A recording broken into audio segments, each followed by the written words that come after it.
I just remember the moment where I think for most people that end up being a radio DJ or communicating in some form, we all have a little bit of something inside of us that's not afraid of public speaking, that gets a little exhilarated by it. It's a personality trait. It's kind of like, give me a microphone, I've got something to say.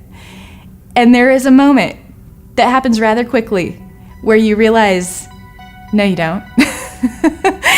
No, you don't have something to say, but you have some people to listen to.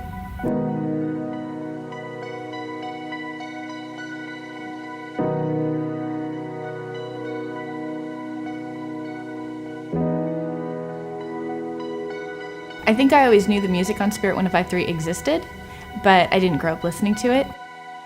And I didn't feel comfortable yet, like going into church by myself. So I hit seek on the radio dial and I found the music. And that's what helped offer words that shaped prayers and helped me start to learn through the music who God was. I surrounded myself with the music and in my car. And what that did was it carried me through what I couldn't carry myself through. And when I would have anxious thoughts, I would replace them with the lyrics that I would hear. And I just remember thinking, I want to be where that music is coming from. Can I intern for you guys? And they said yes.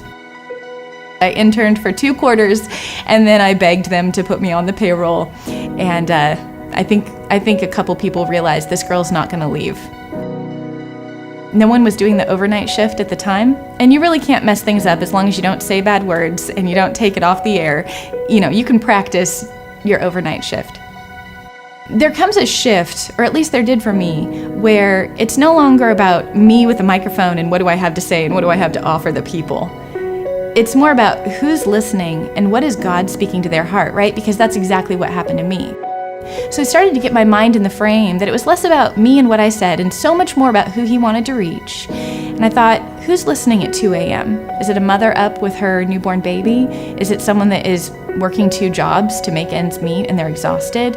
Is it someone that can't sleep and they're dealing with anxiety and they are begging the Lord for an answer? And is this next song it? Hi, Alyssa. How are you today?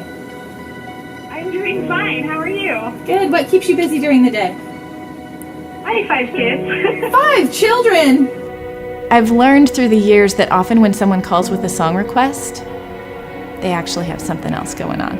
The song request is the gateway phone call to be able to talk about something that's bothering them. For example, if someone calls in and says that they really want to hear Casting Crowns' new song, Just Be Held, they probably need that because they're desperate to just be held. And so I follow it up. What does that song mean to you? What's going on right now? And oftentimes, they'll tell me. And it's a sacred space behind the scenes where I get to be there with a listening ear to what someone else is going through. Well, I'm pregnant with the 6th. He's coming in like 2 months. Alyssa!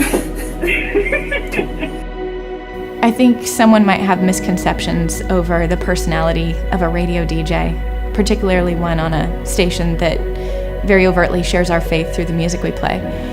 And I would love to be able to offer almost the opposite of what someone might think they would expect. I know some people would expect if they come here, they might hear a whole lot of opinions about things. And they're not going to find that with me.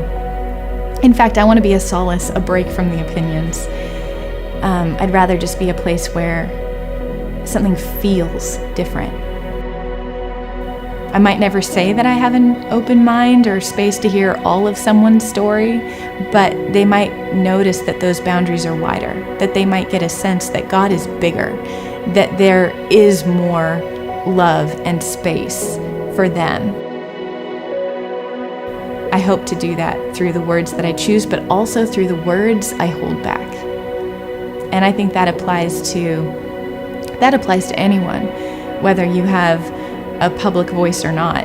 It applies with the way that you respond in your own household, with the times where a friend is talking to you and you choose simply to listen. And sometimes listening is painful because you want to fix, you want to offer advice. I'll tell you what, people do not need more advice at all. They need more good news and more of the truth. And a lot of times that comes through listening.